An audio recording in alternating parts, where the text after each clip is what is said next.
থিওরিটিক্যালিও মনে হয়, প্র্যাকটিক্যালিও আমি দেখছি বলে মনে হয় যে আওয়ামী লীগ এবং জামাতে ইসলামী একই মুদ্রার এপিটোপিট। তাহলে আওয়ামী লীগের ভোটগুলো আসলে বিএনপির দিকে যাবে। এটা আমার একেবারে ব্যক্তিগত আনসাইন্টিফিক অ্যাসেসমেন্ট। মানে সংবিধানে ৭-এর ক এবং খ অ্যাড করা হয়েছিল যাতে সামরিক অভ্যুত্থান বা এই টাইপের অসাংবিধানিক উপায়ে রাষ্ট্র ক্ষমতা কেউ দখল না করতে পারে। আপনি ৭-এর ক এবং খ ফেলে দিলেন। জুলাই সনদে যেগুলো আছে এগুলো অনেকগুলো পয়েন্ট আছে যেগুলো একটার পর একটা কনস্টিটিউশনাল ক্রাইসিস ক্রিয়েট করবে। কেউ যদি ইলেকশনের পরে গিয়ে ধরেন একটা রিট করে যে এই যে গ্যাজেট যেভাবে দেওয়া হয়েছে বা যেভাবে লেখা হয়েছে বা যে গণভোটটা যেভাবে আয়োজন করা হয়েছে এটা আসলে প্রপার হয়নি, আমি মনে করি এটা খুবই হেলদি। এটা হলো গিয়ে যে বিএনপিকে জামাত খুব সফলভাবে একটা এজের মধ্যে রাখতে পারছে। জামাত কখনো ভোটের রাজনীতি করে না, জামাত ন্যারেটিভের রাজনীতি করে, গল্পের রাজনীতি করে, বয়ান বলে তারা, বয়ানের রাজনীতি করে। জামাতের এগুলো হলো গিয়ে বয়ান, আমরা এই করে ফেলবো, সেই করে ফেলবো, আমরা ইলেকশনে জিতে যাব। হ্যাঁ, জামাতের জন্য আমার সাজেশন হলো তারা যেন মুনাফিকি বন্ধ করে। ঠিক আছে, এই কোরআন শরীফে মনে হয় ৬০ বারের মতো মুনাফিকদের নিন্দা করা হয়েছে।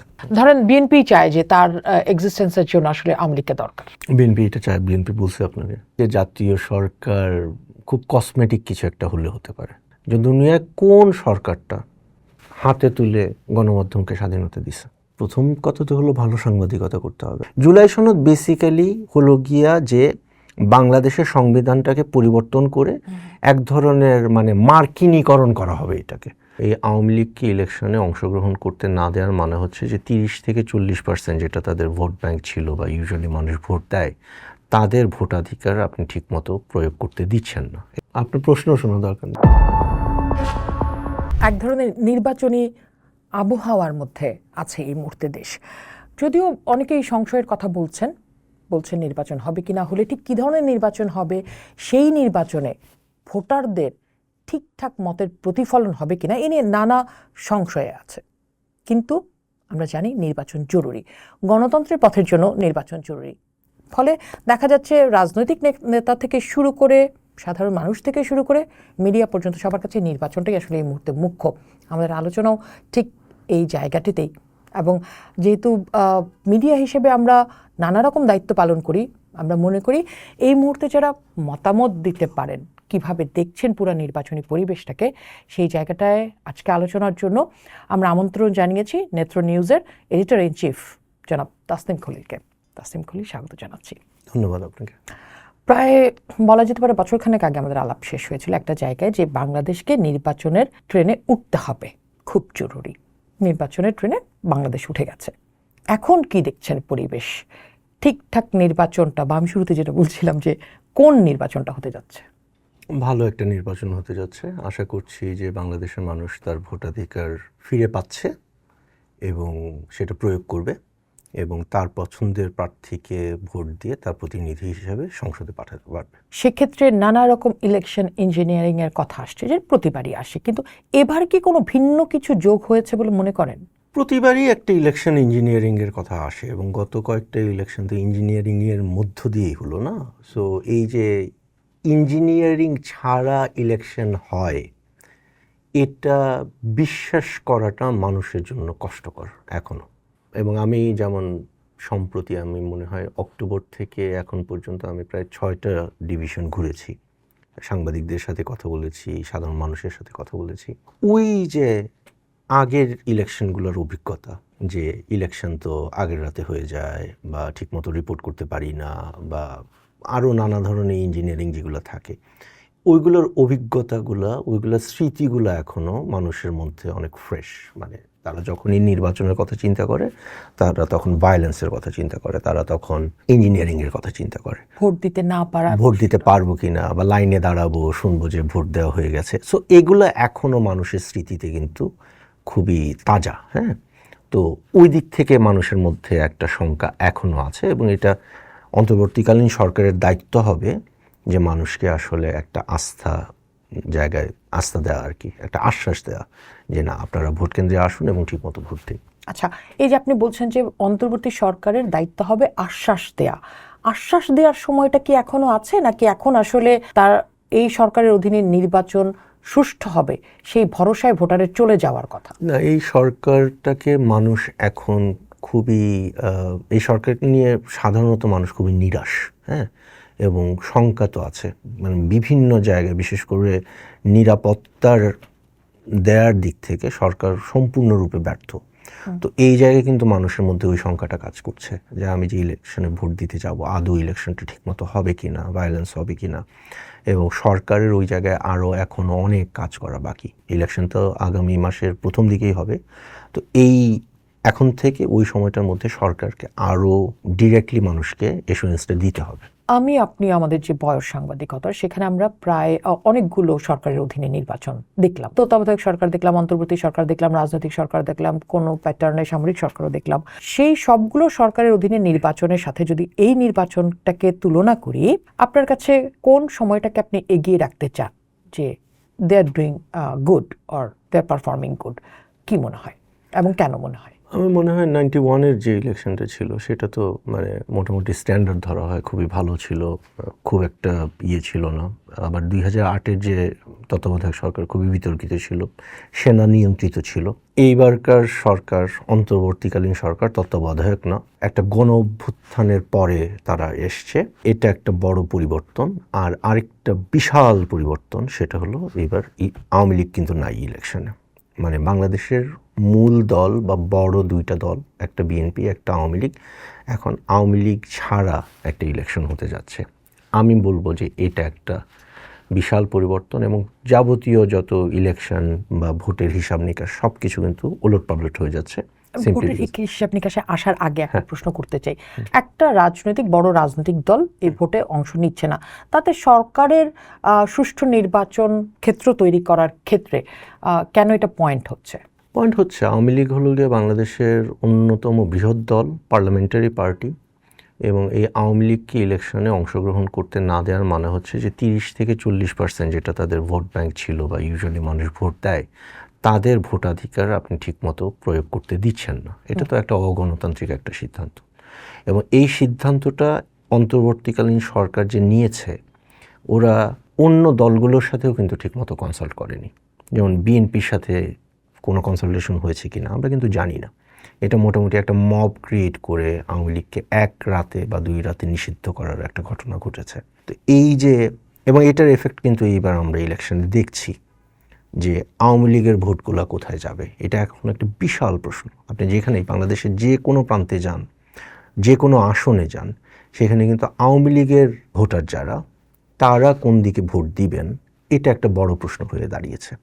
এটা কত বড় ফ্যাক্টর হতে পারে রাজনৈতিক দলগুলোর জন্য, যে আওয়ামী লীগের ভোটটা আসলে কোথায় যাবে? সরকারের আলাপ তো করলাম, কিন্তু না, এটা একটা বড় ফ্যাক্টর, এবং প্রতিটা জায়গাতেই কিন্তু মানে যারা যাচ্ছে প্রার্থী যারা, তারা কিন্তু আওয়ামী লীগের ভোটারদেরকে এশিওর করার চেষ্টা করতেছে।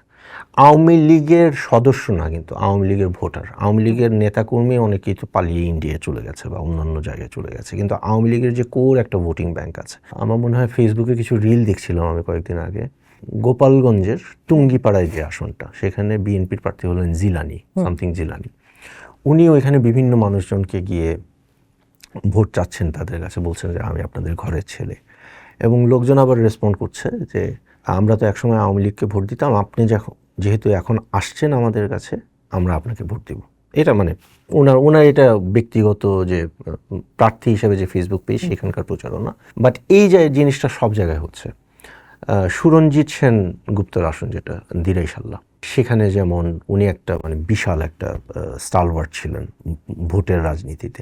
সেখানে যেমন জামাতের একজন প্রার্থী শিশির মণি সম্ভবত, উনি ওই যে একটা কমেন্ট না যে রোজা এবং পূজায় এক, এটা বলে মানে মোল্লারা খেপে গেল যে কেন এটা বললো। কিন্তু এরা যে এখানে যাচ্ছে এবং এই ধরনের কথাবার্তা বলতেছে, এটা একটা মূল কারণ হলো আওয়ামী লীগের ভোটগুলোকে কোট করা। সো অবশ্যই অ্যানেকডোটালিও যদি দেখি, এটা একটা বিশাল বড় একটা ফ্যাক্টর। আর যদি সংখ্যার দিক থেকে দেখি, বাংলাদেশের প্রতিটা নির্বাচনী আসনেই আওয়ামী লীগের একটা মানে বিশাল একটা ভোট ব্যাংক আছে। এই ভোট ব্যাংকটা এখন কোন দিকে মুভ করবে, এটা একটা বিশাল ফ্যাক্টর। সো এই মানে ভোট ব্যাংকটাকে মুভ করানোর জন্য আমরা নানা রকম প্রচার দেখছি, গণমাধ্যম বলেন, সামাজিক যোগাযোগ মাধ্যম বলেন, বা প্রার্থীদের সাথে কথা বলে আমরা দেখছি বিভিন্নজন বিভিন্ন ধরনের টুল নিয়ে তারা নেমেছেন।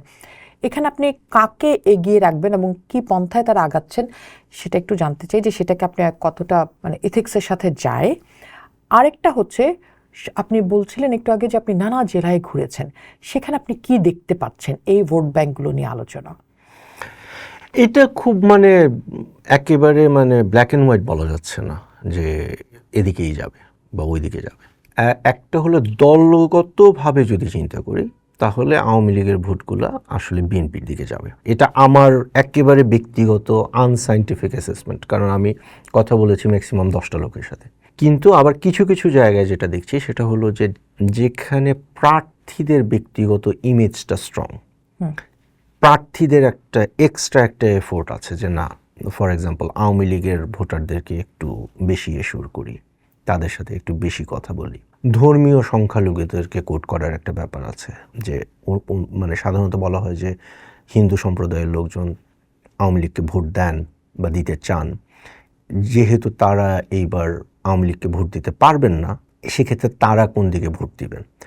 দলগতভাবে যদি হিসাব করা হয় তাহলে এখানে বিএনপি এগিয়ে আছে, কারণ বিএনপি হলো আরেকটা সেকুলার রাজনৈতিক দল, ওরা ধর্মীয় রাজনৈতিক দল না। তো সেই ক্ষেত্রে বিধর্মী যারা মানে যারা অমুসলিম তারা ডেফিনেটলি বিএনপিকে বেছে নেবেন। কিন্তু কিছু কিছু আসনে আবার এই হিসাবটা খাচ্ছে না, কারণ কিছু কিছু আসনে হয়তো জামাতের যে প্রার্থী তার ব্যক্তিগত ইমেজটা আওয়ামী লীগের ভোটারদের জন্য এবং সংখ্যালঘু ধর্মীয় সংখ্যালঘু ভোটারদের জন্য মানে একটা আকর্ষণীয় বিষয় এখন। তো এই দিক দিয়ে মানে there is no like black and white answer to it's very grey. মানে কোন আপনার এই কথা থেকে একটা জিনিস মনে আসলো, এই যে যিনি নেতা হিসেবে দাঁড়াচ্ছেন বা প্রার্থী হিসেবে দাঁড়াচ্ছেন, তার যে ব্যক্তিগত ক্যারিশমা সেটা ভোটারের কাছে কতটা মুখ্য হয়, আর দল কিংবা মার্কা সেটা আসলে কতটা মুখ্য হয়, যেহেতু এখানে এই ভোটের হিসাব নিকাশটা চলছে।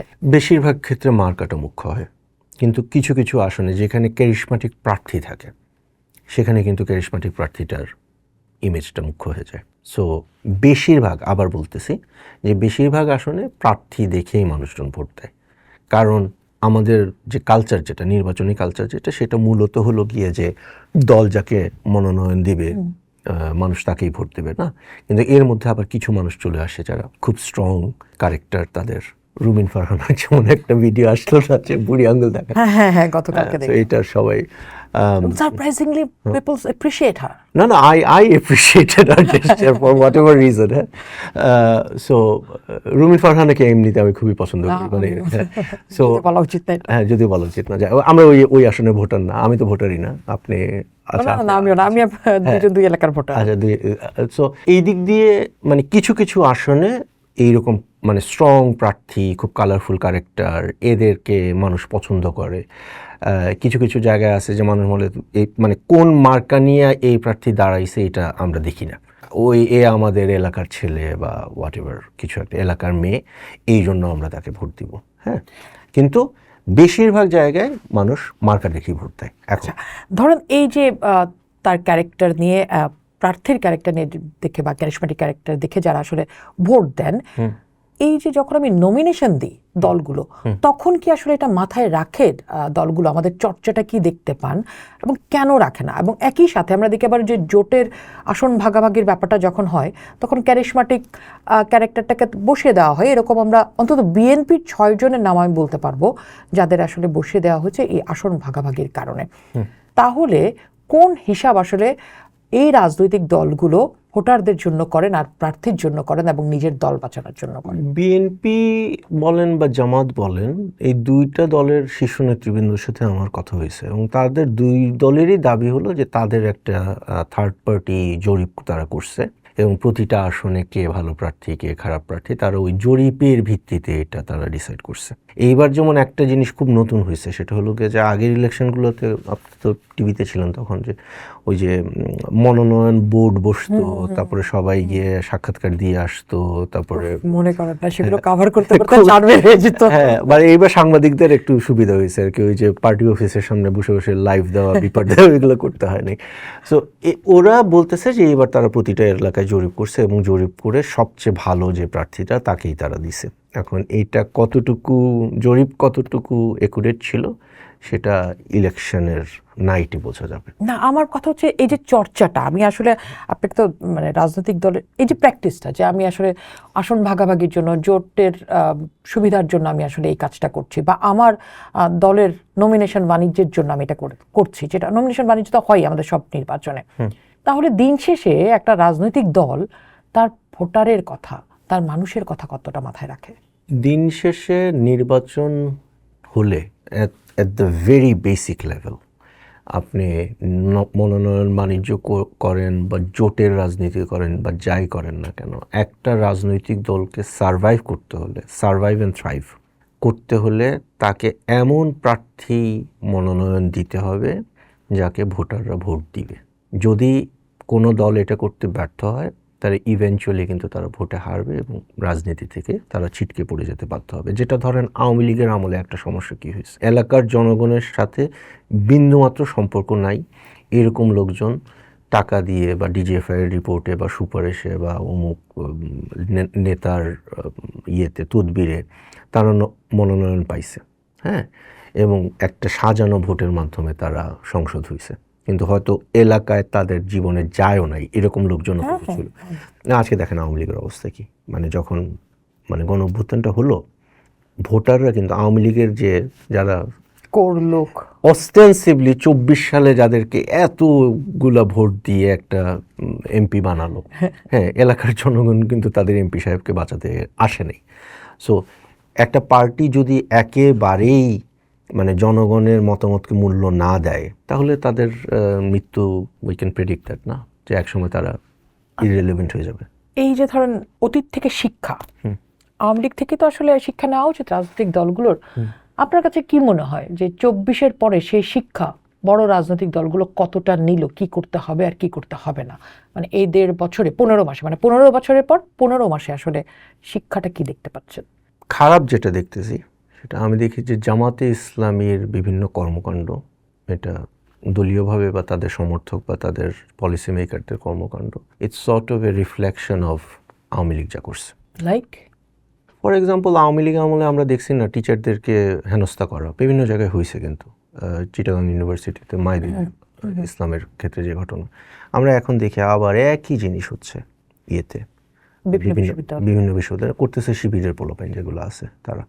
সো ওই আমার কাছে সবসময় মনে হয় এটা, যে থিওরিটিক্যালিও মনে হয়, প্র্যাকটিক্যালিও আমি দেখছি বলে মনে হয় যে আওয়ামী লীগ এবং জামাতে ইসলামী একই মুদ্রার এপিটোপিট। সো আওয়ামী লীগের যে ধরনের, আওয়ামী লীগ বিভিন্ন ধরনের ধরেন জার্নালিস্টদেরকে মানে পছন্দ হয় না এর কথা তুলে নিয়ে গিয়ে জেলে রেখে দিল, হ্যাঁ, আনিস আলমগীরের ক্ষেত্রে যেটা হলো, বা কয়েকদিন আগে বেশ কয়েকজন পান্নার ক্ষেত্রে যেটা হলো, এবং এই প্রতিটা ক্ষেত্রে কিন্তু জামাতিদের একটা মানে বড় একটা রোল ছিল, যে নাম রাস্তায় নেমে এটা করা ইয়ে করা। আওয়ামী লীগকে নিষিদ্ধ করার ক্ষেত্রে যেমন জামাত বা জামাত ওরিয়েন্টেড লোকজনের একটা বড় ভূমিকা ছিল। তো এই যে প্রতিহিংসার রাজনীতি, তুমি করছো তাই আমি করব, আপনি দেখবেন একটা জিনিস, যে আপনি এই সরকারের আমলে কোনো একটা অন্যায় বা অনাচারের প্রতিবাদ করেন, আপনি সাথে সাথে একদল লোক এসে বলবে যে আওয়ামী লীগের সময় তো বলেন নাই, এতদিন কোথায় ছিলেন। তো আমার ক্ষেত্রে এটা একটা খুব মানে কমিক্যাল একটা জিনিস। কেউ যখন আমাকে বলে যে আপনি এতদিন কই ছিলেন, আমি উত্তরটা কি দিব আসলে? ঠিক আছে, আমি একদিন গিয়ে দেখছি, মানে আমাকে একটা অ্যাকাউন্ট থেকে এটা কমেন্ট করলো যে আপনি এতদিন কোথায় ছিলেন। আমি কই ছিলাম তুমি জানো না। So I went and checked his profile, যে তার প্রোফাইলটা বানানো হয়েছে অগাস্ট 2024, ঠিক আছে। সো সে ডেফিনেটলি জানে না আমি কোথায় ছিলাম, বাট এনিওয়ে আমি একটু দূরে সরে। আমার মনে হয় ফান সেটা হচ্ছে যে ভাই বিদেশ ছিলাম। হ্যাঁ, না বিদেশ তো ছিলাম, মানে আমি তো দেশের এই সমস্ত জিনিস আমি মাথায় ঢুকাই না, সরি। না বিদেশে তো তারেক রহমানও ছিল। আপনি তারেক রহমান না? না, আমি তারেক রহমান না, কিন্তু ওইটা মানে তারেক রহমান তো বিদেশে থেকেই একটা পুরো পার্টি রান করছে, একেবারে মানে একেবারে ইউনিয়ন লেভেল পর্যন্ত অর্গানাইজ করছে। সো সেক্ষেত্রে মানে বিদেশ থাকাটা আমি মনে করি, বা আমাদের মাহমুদুর রহমান সাহেব টার্কিতে ছিলেন, সেখানে ছিলেন, তো তিনি এখন উম্মার সিপাহ সালার বর্তমানে, রাইট? সো ওনারা যদি করতে পারে তাহলে আমাকে এই প্রশ্নের উত্তর কেন দিতে হবে? বাট ওনাদেরকেও আসলে এই প্রশ্ন করে নিশ্চয়ই লোকজন, মানে তারেক রহমান সম্পর্কে তো আমি জানি যে করে, কিন্তু আমার প্রশ্ন ছিল ওই জায়গায় যে বেসিক পরিবর্তন তো তাহলে হয় নাই না, কিছু মানে জায়গা আপনি নিজেই কিন্তু আমি আপনাকে একটু আটকাই এখানে, সেটা হচ্ছে যে আগের ইন্টারভিউতে আপনি মানে আপনার মধ্যে আমি যে আশা দেখছিলাম যে বিএনপির বেশ ছেলেপেলেদেরকে আমি দেখি কথা বলে আমি বিএনপির কথাটা তো বলি নাই এখন, আমি বলতে চাচ্ছিলাম যে পরিবর্তন এসছে, নতুনরা পরিবর্তন আনবে। আমার কাছে আজকের তাসনিম খলিলকে একটু সেই, কারণ এখন সকাল 11টা 12টা, সরি একটা, আমি আজকে রাত মানে দেরিতে ঘুম থেকে উঠছি, আগের ইন্টারভিউটা শুনতে হচ্ছিল আজকেরটা সকালে, রাইট? আমি এখনো খুবই অপটিমিস্টিক। এনপিএ হলো, আই এম ভেরি, সেখানে আমরা আসবো, কিন্তু আপনার কাছে পরিবর্তন, বেসিক পরিবর্তন কি হলো আপনার কাছে মনে হয়? যে বেসিক পরিবর্তন যেটা হলো, বা পরিবর্তন হয়েছে কিন্তু আমরা এখনো বুঝি নাই, সেটা হলো যে আমরা সব সময় আমাদের বাংলাদেশের পলিটিক্যাল অ্যানালিসিস যখনই আমরা করি, আমরা সারাক্ষণ খালি অতীতে এটা হয়েছে চিন্তা করি, কিন্তু হিস্ট্রি কিন্তু কখনো রিপিট হয় না। এই যে 24-এর গণ অভ্যুত্থানে হাসিনা যেভাবে পালায়ে গেল, এটা কিন্তু আনপ্রেসিডেন্টেড, আগে কিন্তু হয়নি, রাইট? সো এইভাবে আমরা যখন চিন্তা করি আগে এটা হয়েছে, এটা আবার রিপিট হবে। হ্যাঁ, এই জায়গাটায় আমাদের আন্ডারস্ট্যান্ডিংয়ের একটা ঘাটতি আছে। আমার কাছে মনে হয় যে মূল পরিবর্তন যেটা, রাজনৈতিক দলগুলো এখন বুঝতে পারতেছে যে জনগণের ভোট না নিয়ে সরকারে যাওয়া, সরকার পরিচালনা করা, এটা একটা ভয়ঙ্কর থ্রেট তাদের সার্ভাইভালের জন্য। এটা জামাতও বোঝার কথা, কতটুকু বুঝতেছে আমি জানি না, বিএনপি বুঝতেছে। এবং বিএনপি, আপনি দেখেন বিএনপির প্রতিটা পদক্ষেপ এখন পর্যন্ত, তারা কিন্তু অনেক কিছুতে তাদের সাথে সরকারের মিলতেছে না, অনেক ক্ষেত্রে বিএনপি খুব আনহ্যাপি বিভিন্ন বিষয় নিয়ে, কিন্তু একটা জায়গায় তারা অনড়, একেবারে প্রথম থেকে তারা বলে আসে ইলেকশন চাই, শেষ পর্যন্ত কিন্তু তারা ইলেকশনটা আদায় করে নিতে পারছে। সো এই যে ইলেকশনের উপরে গুরুত্ব দেওয়াটা, এটা একটা বড় পরিবর্তন। কিন্তু আগের ইন্টারভিউতে আপনি একটা জিনিস বলেছিলেন যে যে কোনো সংস্কার রাজনৈতিক সরকারের হাত ধরে হতে হবে। হ্যাঁ, আচ্ছা, রাজনৈতিক সরকার তো আমি 15 বছর বাদ দিলে এর আগেরও 25 বছর ছিল, বিভিন্ন হয়তো কম সময় তত্ত্বাবধায়ক ছিল। কতটুকু মানে আজকে রাজনীতি যেখানে দাঁড়ানো, সেটা 25-15-র যোগফল দাঁড়ানো, তাহলে মানে ঠিক কি আশা দেখেন? বা এই যে বিএনপি নির্বাচন চেয়েছে, নির্বাচন আসলো, নির্বাচন হলো, নির্বাচনের পর কি বদলাবে, কতটা বদলাবে বা কতটা সংস্কার হবে যেটা রাজনৈতিক দলের হাত ধরে হওয়ার কথা? এটা তো জনগণের উপরে নির্ভর করে। জনগণ যদি সংস্কার চায়, তাহলে যে রাজনৈতিক দলটা 5 বছর পরে তাদের কাছে আবার ফেরত যাবে, ফর এক্সাম্পল একটা হলো, আচ্ছা আমি ব্যালেন্স রেখে বলি একটু, ঠিক আছে? জামাত বলতেছে যে তারা জান্নাতের টিকিট দিবে, হ্যাঁ, আবার বিএনপি বলতেছে তারা ফ্যামিলি কার্ড দিবে, রাইট? সো এখন জামাতের এটা ফ্যাক্ট চেক করা ইজ ভেরি ডিফিকাল্ট, যে যারা ভোট দিয়ে ধরেন মারা গেল তারা জান্নাতে গেছে কিনা এটা আমরা জানতে পারবো না। বাট বিএনপিটা একটু সহজ, হ্যাঁ, যে ফ্যামিলি কার্ডের প্রতিশ্রুতি দিছে, 5 বছর পরে যদি যে নারীটা বিএনপিকে ফ্যামিলি কার্ডের কথা শুনে ভোট দিল, ওইটা যদি সে না পায়, সে তো সরাসরি দেখতে পারতেছে না এরা মিথ্যা কথা বলছে। সো এই যে বিএনপির যে একটা প্রতিশ্রুতি, সবাই ফ্যামিলি কার্ড, বিএনপি বেশি ঘেঁষা হয়ে যাচ্ছে। তো এই প্রতিশ্রুতিও ছিল যে তারা যদি ভোটে জিতে নারীদের কাজ করতে হবে না, 8 ঘন্টার মধ্যে 2-3 ঘন্টা কাজ করলে, এটা তো আমরা ফ্যাক্ট চেক করতেই পারি। এটা আমরা ফ্যাক্ট চেক করতে পারি, কিন্তু নারীরা কি সেটা চান কিনা? আপনি কি 5 ঘন্টা কাজ কেন না ভাই, আমি 2 ঘন্টা কাজ করে 8 ঘন্টা স্যালারি পেলাম, যদি স্যালারিটা, তাহলে ওই স্যালারিটা কই থেকে আসবে? সেটাও একটা, যেমন আরেকটা আছে ফ্যামিলি কার্ড, কাজ করবে ছেলেরা 16 ঘন্টা, তাহলে কি ছেলেরা, ওইটাও তো জামাতকে বলতে হবে, ওইখানে একটা ট্রান্সপারেন্সি। আমার কাছে না, এটা আমি মনে করি না। এই যে যেটা বললেন, আমার মনে হয় না আপনি আপনার কাজটাকে, আমি তো জানি আপনাকে ব্যক্তিগতভাবে আপনি আপনার কাজটা ভালোবাসেন, হ্যাঁ, আপনি কিন্তু এখন হোয়াট আই আন্ডারস্ট্যান্ড আপনি প্রায় 12-13 ঘন্টা 14 ঘন্টাও কাজ করেন, হ্যাঁ, এটা এমন না যে আপনাকে টাকা দিচ্ছে বলে আপনি করতেছেন। তো আপনাকে যদি এখন কার্টেল করে দিয়ে বলে যে না 5 ঘন্টা কাজ করতে হবে, I don't think you are going to like take that. আমার বন্ধু একজন আছেন নারী, উনি ধরেন একটা বড় একটা এনজিওতে কাজ করেন, উনি মানে তার পুরাটা দিন যায়, উনি কতগুলো স্কুল ম্যানেজ করেন সেগুলো নিয়ে, এবং উনি অসুস্থ, তারপরে উনি কাজ করে যাচ্ছেন। সো ওই যে 5 ঘন্টা কাজ, কারণ আমি টাকা পাই 8 ঘন্টার, আমার মনে হয় না এটা কোনো, যারা আসলে পেশাদার নারী যারা আছেন তারা আমি ফ্যাক্ট চেকের কথা বললাম যে জামাতের এরকম অনেকগুলো না, জামাতের not that bad let's put it this way, A proposes X and B proposes Y, ঠিক আছে? আমরা তো ইলেকশন 5 বছরের পরে এই দুইটা পার্টিকে আবার ভোটারের কাছে যেতে হবে এবং তারা ফ্যাক্ট চেক করে দেখবে যে ফ্যামিলি কার্ড বলেন বা নারীর কর্মঘণ্টা বলেন, দুইটাই তো বড় সংস্কার। আমি ওই মানে হাই লেভেলের আতলামি সংস্কার যেগুলো জুলাই সনদে গেছে ওইগুলো আমি সাবস্ক্রাইবও করি না, আপনি জানেন। আমি ওইগুলো নিয়ে আসলে খুব একটা বদার্ড না, কিন্তু এইগুলো যেমন একেবারে বেসিক কিছু সংস্কার, এগুলো যদি বাংলাদেশের জনগণ মানে পায় রাজনৈতিক দলগুলোর কাছ থেকে, তাহলে সমাজে একটা বড় পরিবর্তন আসবে। সংস্কার তো এইভাবেই হয়। আচ্ছা, এই যে তাসনিম খলিল জুলাইয়ের যে সংস্কার প্রস্তাব সেটা সাবস্ক্রাইবই করেন না, আমার দেশের যে ভোটার, কোটি কোটি ভোটার, তারা কি সাবস্ক্রাইব করে? কারণ এই সংস্কারের উপরে নির্ভর করেই আমার গণভোট হতে যাচ্ছে। গণভোট নিয়ে নানা আলোচনা চলছে, সরকার নিজে নেমেছে গণভোটের পক্ষে প্রচার চালাতে। তাহলে যদি তাসনিম খলিলরাই সাবস্ক্রাইব না করেন, তার মানে গণভোটের বিপক্ষে দাঁড়ান, এই সরকারের আনা সংস্কার প্রস্তাবের বিপক্ষে দাঁড়াচ্ছেন, তাহলে কিভাবে সংস্কার চান আপনারা? সংস্কার প্রস্তাবে অসম্মতি জ্ঞাপন করা কিন্তু সংস্কারের বিরোধিতা করা না, প্লেন অ্যান্ড সিম্পল। ধরেন একটা সংস্কার প্রস্তাব যেটা জুলাই সনদে আছে এবং আপনি যদি হ্যাঁ ভোট দেন তাহলে it becomes binding in sort of. হ্যাঁ, যেমন বলা হয়েছে সংবিধান সংস্কার করে সংবিধান থেকে 7 ক এবং খ সম্ভবত ফেলে দিতে হবে। এর মানে হলো যে আপনি সরাসরি মানে সংবিধানে 7 ক এবং খ অ্যাড করা হয়েছিল যাতে সামরিক অভ্যুত্থান বা এই টাইপের অসাংবিধানিক উপায়ে রাষ্ট্র ক্ষমতা কেউ দখল না করতে পারে।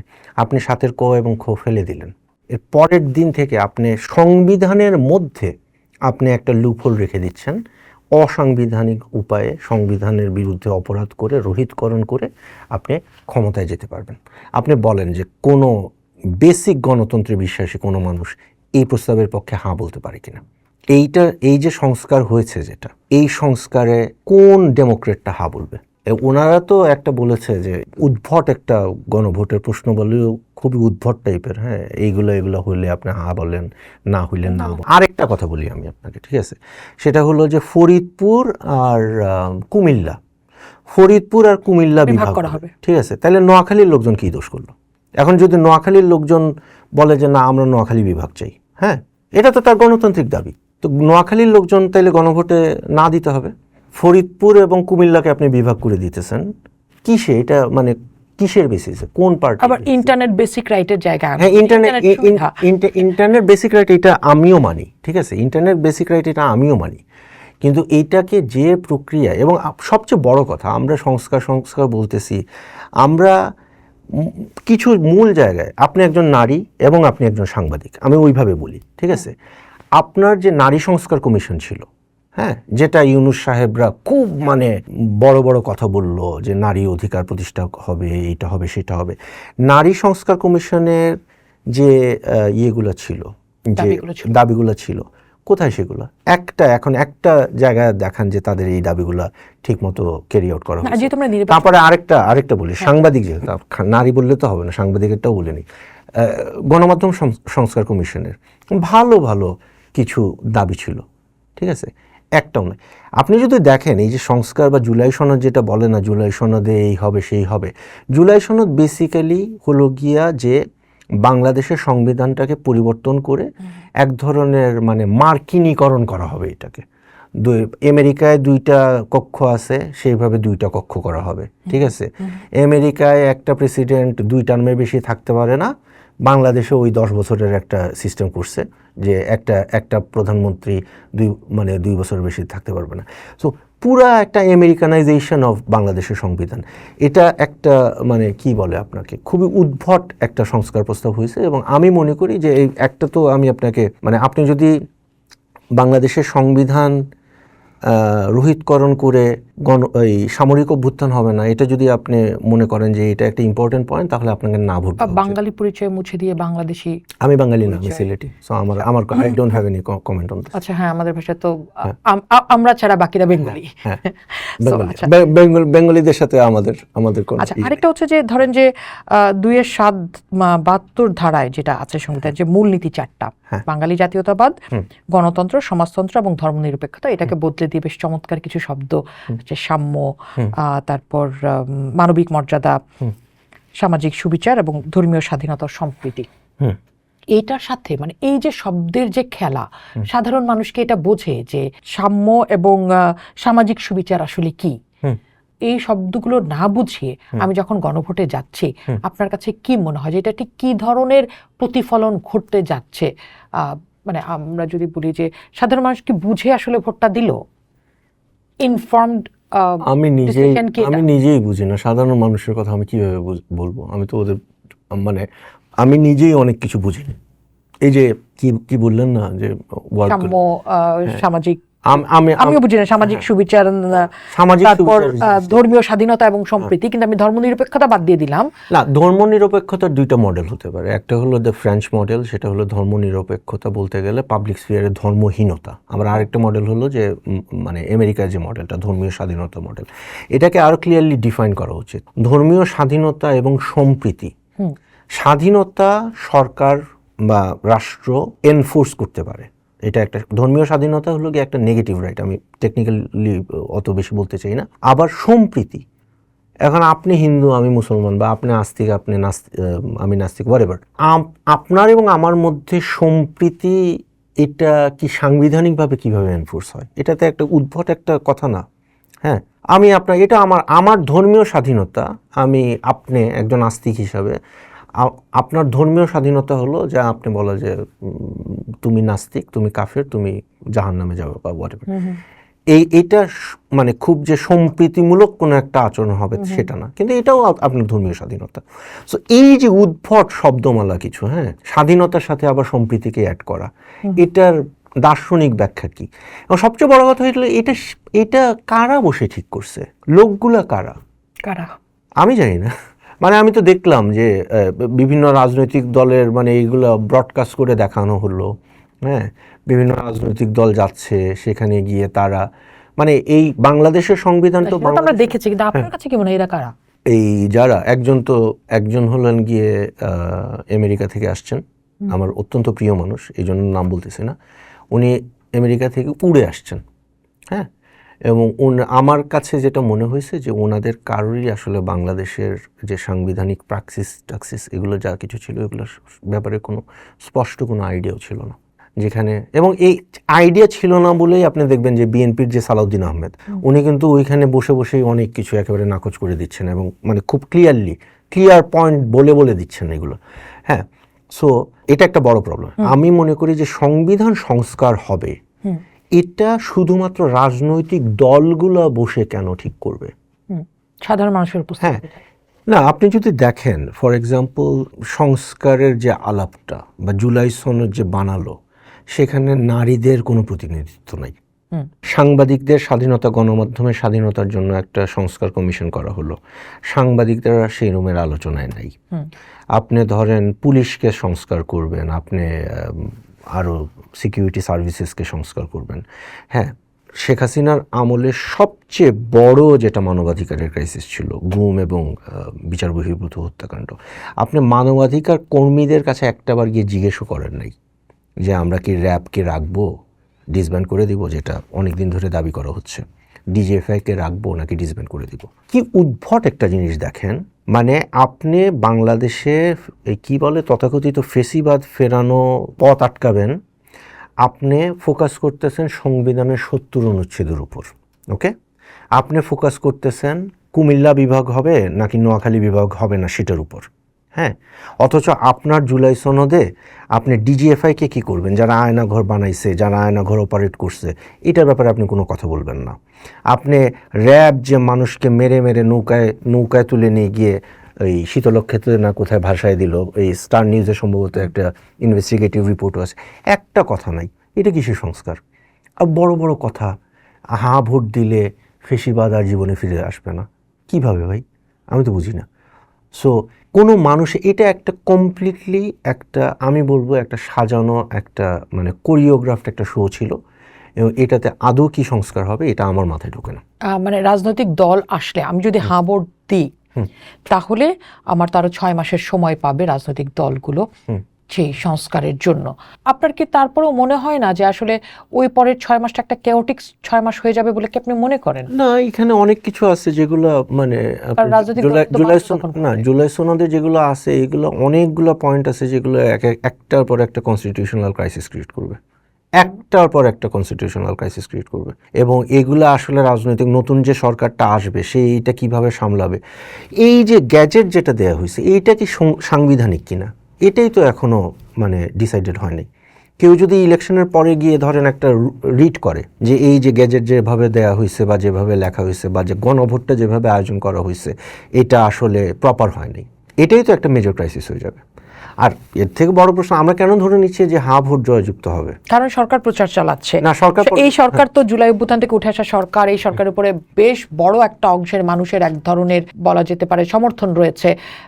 সেই সরকার যখন আসলে আমি আপনার সাথে ডিসএগ্রি করি, আমি আপনার সাথে ডিসএগ্রি করি এই জায়গায়। ডিসএগ্রি করবেন আমি জানি। না, আমি আপনার সাথে ডিসএগ্রি করি এই এক জায়গায়, সেটা হলো গিয়ে যে এই অন্তর্বর্তীকালীন ইউনূস সাহেবের সরকার কিন্তু জুলাই অভ্যুত্থানের একমাত্র প্রপোনেন্ট না। আমিও জুলাই অভ্যুত্থানের প্রপোনেন্ট, এটা কেউ অস্বীকার করতে পারবে না। এটার মাধ্যমে যে সরকারটা আমরা পেলাম, জুলাই অভ্যুত্থানের পর যে সরকারটা আমরা পেলাম, তারা তো এই প্রচারটা চালাচ্ছে যে সংস্কার প্রয়োজন। এই ওষুধ তো খাওয়ানো গেছে মানুষজনকে গত 13 বছর ধরে যে সংস্কার লাগবে আমাদের, এটা বলেই তো লম্বা সময় পার হলো।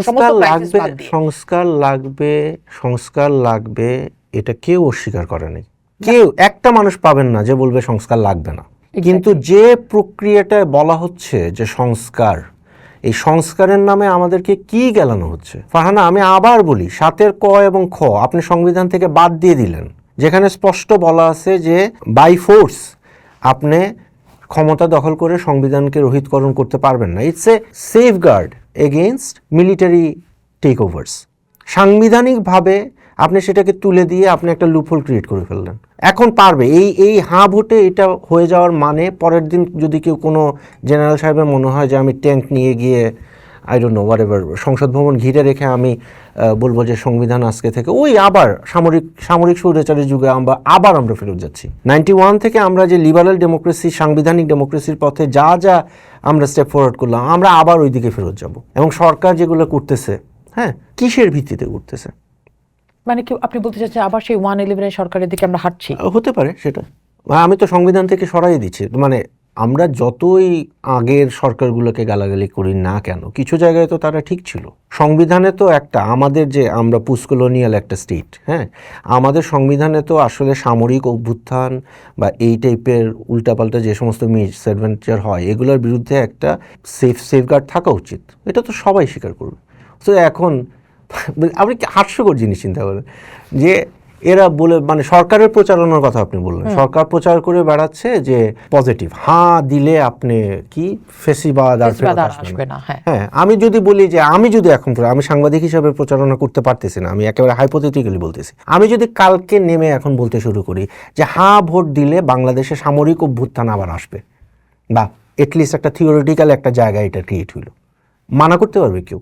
যারা এখানে বসে বসে এই যে বিএনপির কথা আপনি বললেন, আমি বিএনপি যে এটাতে গিয়ে মানে সুন্দর করে হাঁ বলে আসলো, তাহলে কি বিএনপি এখনকার যে লিবারাল ডেমোক্রেসির কথা বলতেছে বিএনপি কি ওই জায়গা থেকে সরে আসছে তারা?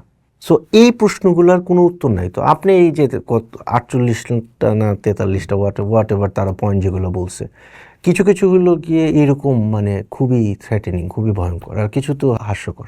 ঠিক আছে, সেক্ষেত্রে মানে একটা ছোট করে এটার উত্তরটা জানতে চাই, এই সরকার কি আসলে এই প্রচার চালাতে পারে কিনা? কারণ এটা নিয়ে এত আলাপ হচ্ছে, পক্ষে বিপক্ষে নানা মত আসছে, আপনার কাছে কি মনে হয়? আমার কাছে মনে হয় যে এই সরকার বা কোনো সরকারই, হ্যাঁ, বিশেষ করে মানে একেবারে একটা ইলেকশনের টাইমে একটা নির্দিষ্ট আউটকামের পক্ষে প্রচারণা চালানো উচিত না।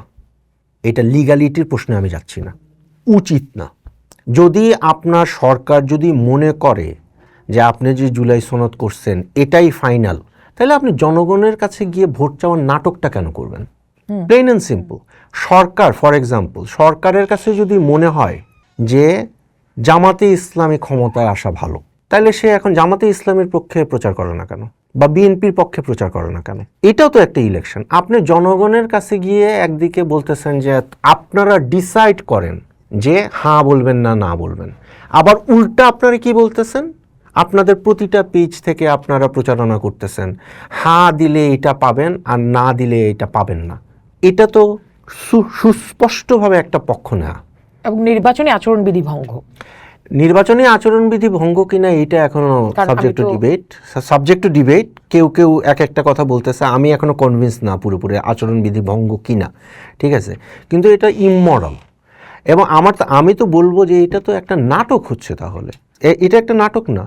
আমার সরকার, আমি একটা এই রাজনৈতিক দলগুলোকে নিয়ে আমি বসে আমি একটা 48টা পয়েন্ট আমি বানাইছি, এর মধ্যে অনেকগুলোই খুবই আপত্তিজনক। হ্যাঁ, করার পরে আমি এখন গিয়ে বলতেছি যে আমি এখন এটা হ্যাঁ ভোট যদি না দেন তাইলে এটা একটা মহা অনিষ্ট হয়ে যাবে।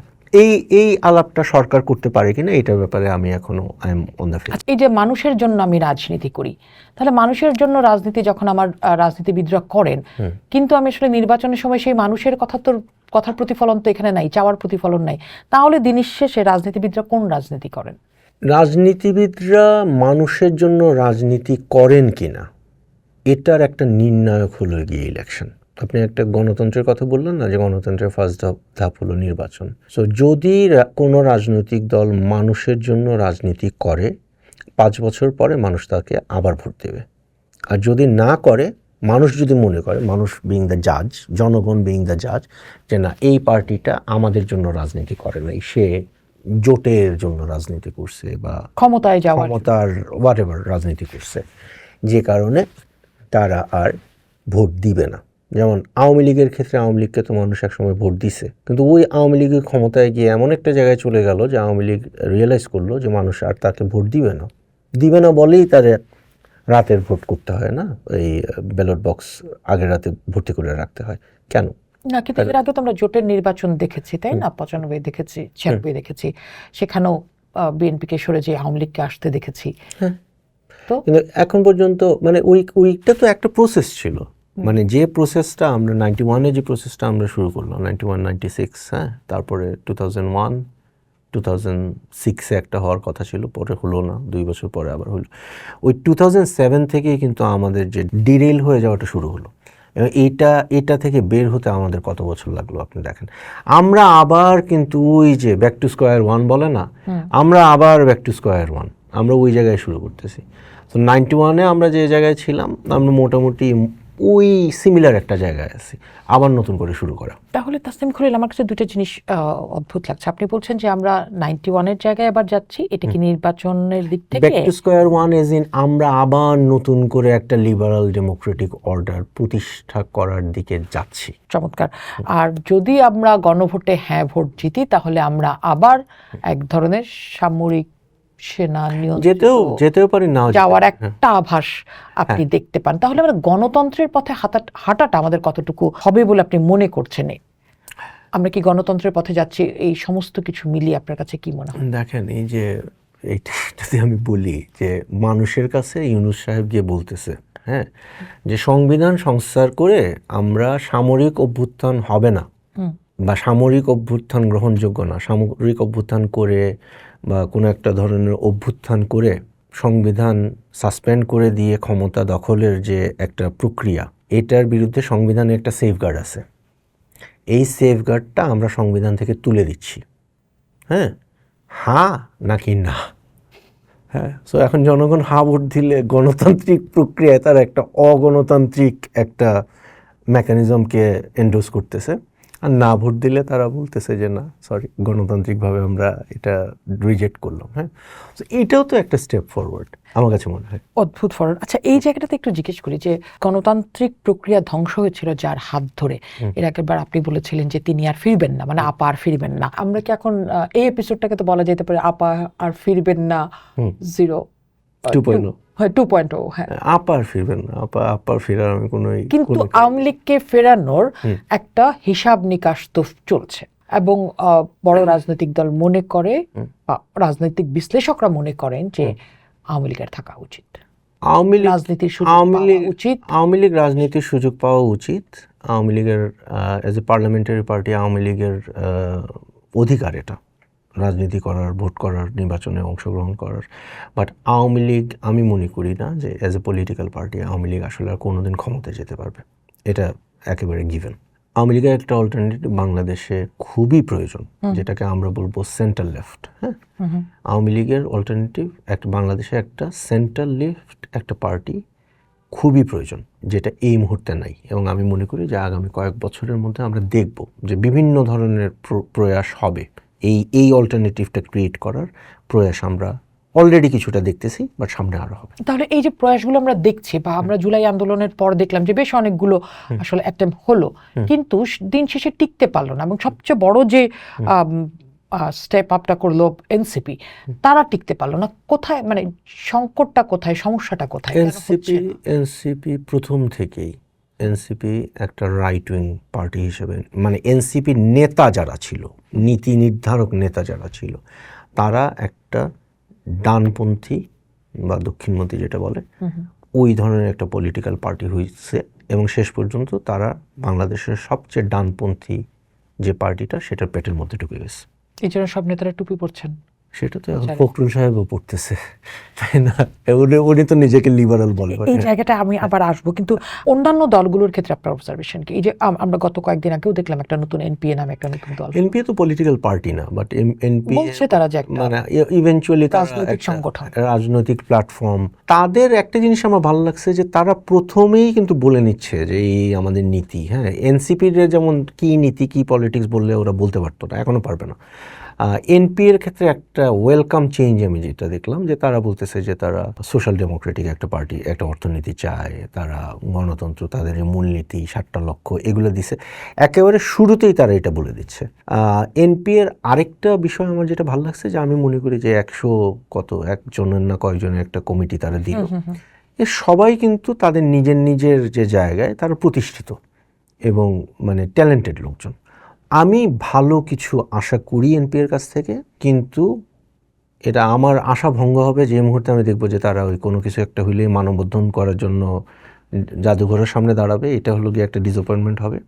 আর হলো যে টক শোতে গিয়ে গলাবাজি যদি করতে শুরু করে, তাহলে এটা আরেকটা ডিসঅ্যাপয়েন্টমেন্ট। তাহলে তাদের করণীয় কি? এখন যারা আসবে তাদের জন্য আসলে কি করা উচিত? আপনি যেটা বলছেন যে আমাদের একটা সেন্টার লেফট এখন দরকার, কি ফোকাস করে তারা আসবে? বাংলাদেশে যে কোনো পার্লামেন্টারি পার্টির একটা খুব খুব খুব সহজ হিসাব আছে, সেটা হলো বাংলাদেশে ইলেকশন। আমি এটা একেবারে সহজ করে বলতেছি, আমি কোনো মানে ইন্টেলেকচুয়াল কিছুতে যাচ্ছি না, আমি অর্গানাইজেশনাল মানে প্রেজেন্স বোঝানোর জন্য এটা বলতেছি। বাংলাদেশে যদি কোনো পার্টি পার্লামেন্টারি পলিটিক্স করে সরকার গঠন করার মতো একটা সংগঠন বানাতে চায়, তাহলে তার মাথায় কিছু নাম্বারস রাখতে হবে। ঠিক আছে? নাম্বার 1, বাংলাদেশে ভোট কেন্দ্র আছে 42,000-এর একটু বেশি। হ্যাঁ, সো 300টা আসনে 42,000-এর বেশি ভোট কেন্দ্র, রাইট? এই 42,000 ভোট কেন্দ্রে ধরেন বুথ থাকে 3টা 4টা 5টা 6টা, রাইট? প্রতিটা ভোট কেন্দ্রে একজন বা প্রতিটা বুথে একজন বা দুইজন করে পোলিং এজেন্ট দেয়ার ক্ষমতা যে পার্টি রাখে, সেই হলো ক্ষমতায় যাওয়ার মতো উপযুক্ত একটা পার্টি। ওকে, বাংলাদেশে জামাতে ইসলামী যেটা এখন, বা এনসিপি বা আর যা পার্টি দেখেন, একটারও ওই ক্ষমতা নাই। বাংলাদেশে শুধুমাত্র 2টা পার্টির এই ক্ষমতা আছে বা ক্যাপাসিটি আছে। ক্ষমতা একটু কনফিউজিং হয়ে যাবে। 2টা পার্টির এই ক্যাপাসিটি আছে, একটা হলো আওয়ামী লীগ যেটা এখন ইলেকশনে নাই, আর দ্বিতীয় হলো বিএনপি। সো নতুন যারাই আসবে তাদেরকে এই নাম্বারগুলো মাথায় রেখে কাজ করতে হবে। আচ্ছা, তো মানুষের জন্য রাজনীতি, তার অধিকারের জন্য রাজনীতি, মানুষের কাছে যাওয়া, আমি বলছি যে আমি ইন্টেলেকচুয়াল কোনো আলাপে যাচ্ছি না, একেবারে অর্গানাইজেশনাল লেভেলে। রাজনীতি মানেই ক্ষমতা। আপনি 42,000 কেন্দ্রে আপনি রাজনীতি মানেই ক্ষমতা, তাই তো? না, আপনি যদি 42,000 কেন্দ্রে আপনি যদি এজেন্ট দিতে হবে, তখন 2-2.5 লাখের মতো হয় একটা সংখ্যা। এই 2-2.5 লক্ষ লোককে মোবিলাইজ করার জন্য আপনার একটা ইডিওলজি লাগবে। আপনাকে হয় আল্লাহর নামে রাজনীতি করতে হবে, নাহলে বাঙালি জাতীয়তাবাদের নামে করতে হবে, নাহলে বাংলাদেশি জাতীয়তাবাদের নামে, হোয়াট এভার, নয়া বন্দোবস্তের নামে করতে হবে, বা এখন এনপিএ যদি বলে যে আমরা সোশ্যাল ডেমোক্রেসির নামে 2 লাখ লোককে মোবিলাইজ করতে পারবো, এগুলো হলো বেসিক। অর্গানাইজেশনালি তারাই সফল হবে যারা এই নাম্বারগুলো রিচ করতে পারবে। আচ্ছা, আপনার কথা থেকে যদি আমি ধরি যে এই ক্ষমতা শুধুমাত্র বিএনপি এবং আওয়ামী লীগ এই দুইটা দলের ছিল, আপনার এর আগের ইন্টারভিউতে বলেছেন বা বিভিন্ন সময় দেখেছি আপনি গণমাধ্যমে বলছেন বিএনপি আগামী 3 টার্ম ক্ষমতায় থাকবে। মানে নির্বাচনের একটু আগে দাঁড়িয়েও কি আপনার একই কথাই মনে হচ্ছে যে বিএনপি আগামী 3 টার্ম? আমি তো বললাম আমার যে হিসাব আমি দিছি আপনাকে, আমি মনে করি না যে আগামী 3 টার্মের মধ্যে আর কেউ ওই নাম্বারটা রিচ করতে পারবে। মানে বিভিন্ন নেতাদের সাথে কথা হচ্ছে, কর্মীদের সাথে কথা হচ্ছে, সমর্থকদের সাথে কথা হচ্ছে, সবাই এক ধরনের শঙ্কার মধ্যে আছেন যে অন্তত জামায়াত ইসলামী যেভাবে রুট লেভেলে কাজ করেছে সেখানে আসলে নির্বাচন জিতে তারা বের হয়ে আসতে পারবেন কিনা, নিরঙ্কুশভাবে বের হয়ে আসতে পারবেন কিনা, সেটা নিয়ে এক ধরনের শঙ্কা দেখা যাচ্ছে। এটা খুবই হেলদি, আমি মনে করি এটা খুবই হেলদি। এটা হলো যে বিএনপিকে জামাত খুব সফলভাবে একটা এজের মধ্যে রাখতে পারছে। মানে বিএনপির যে একটা ধরেন আমরা ক্ষমতায় চলে আসতেছি এই যে একটা রোয়াব ছিল, এটা কিন্তু অনেকটাই এখন মানে মিনিমাইজ হয়ে গেছে। এবং জামাত এটা করছে, এটা আমি বলবো যে তাদের জামাত কখনো ভোটের রাজনীতি করে না, জামাত নেরেটিভের রাজনীতি করে, গল্পের রাজনীতি করে, বয়ান বলে তারা, বয়ানের রাজনীতি করে।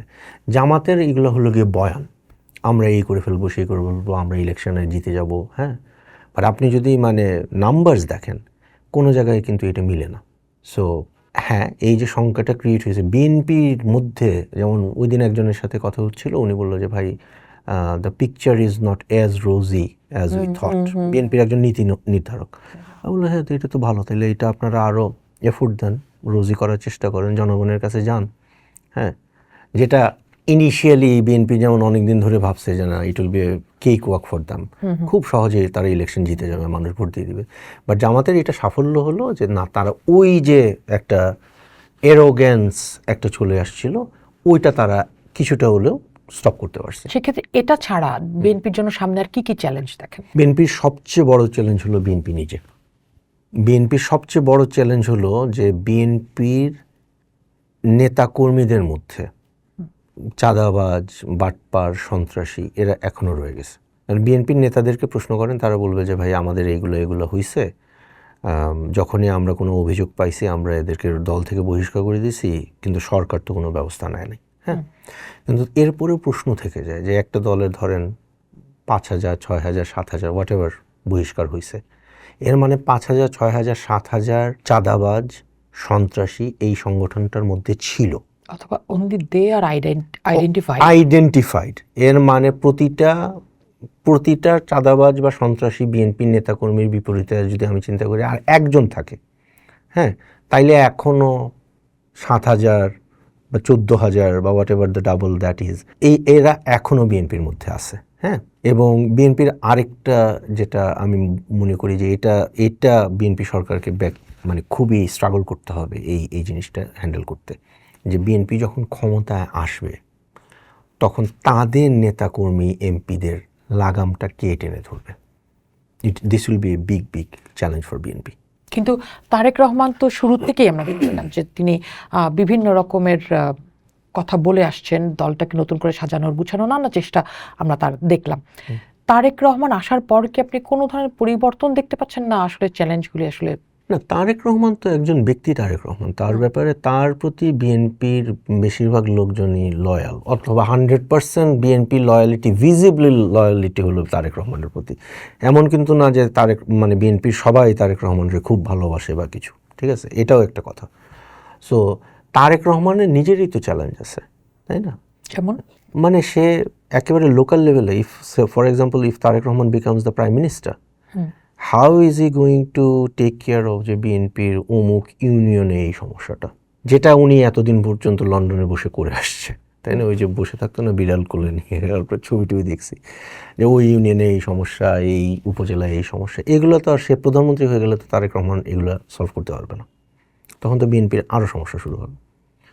পার্টিটাকে কিভাবে ডিসিপ্লিনের মধ্যে আনতে পারে, বাংলাদেশের পার্টি পলিটিক্স তো খুবই আনডিসিপ্লিনড না, মানে সব জায়গায়, যেটা হাসিনার কিন্তু এই প্রবলেমটা ছিল, আওয়ামী লীগকে ডিসিপ্লিনে রাখা, যুবলীগকে ডিসিপ্লিনে রাখা, ছাত্রলীগকে ডিসিপ্লিনে রাখা, ওই তো জায়গায় উনি প্রধানমন্ত্রী হয়ে পারলে তারেক রহমান কেন পারবেন? হাসিনা কিন্তু শেষ পর্যন্ত পারেন নাই বলেই তাকে পালাতে হয়েছে।